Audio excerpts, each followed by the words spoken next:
I think I became an artist because I always drew. Like when I was little, it was like the couple times we did go to church, they would give me like a pad of paper with a pen. I remember having like a Snoopy notebook with like I remember Woodstock was there somewhere. I don't know if it was like a Woodstock pencil. The pencil was red, and I would draw during the sermons. That's what I would do. But I think like when it became clear that I needed it was in high school. It pretty much got me through growing up, and it continues to get me through life. I'm originally from Los Angeles, but I grew up in Panama City, Florida. While I lived there, I worked at this head shop at the beach, and I met these two fantastic ladies.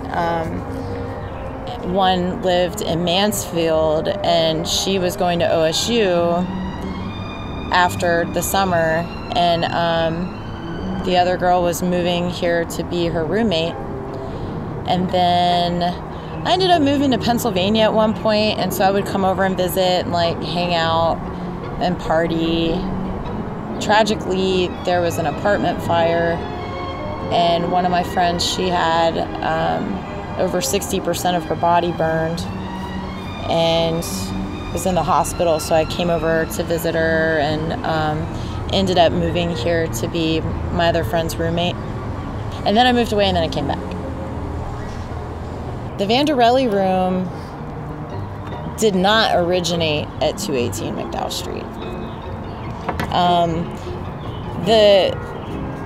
So I had a studio at 400 West Rich Street, and met some other artists there, and we would spend a lot of time on our breaks in between making our work.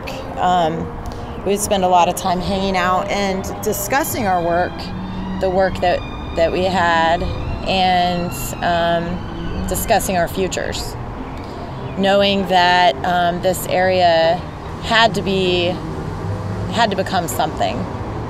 So we had to figure out what our roles would be. I didn't really have a role because, although I worked as an artist full-time, I also had a full-time job and was married.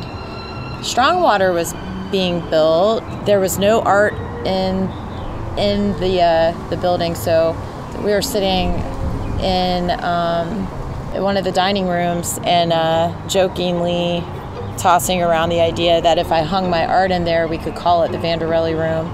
I didn't really enjoy it. It made me feel weird.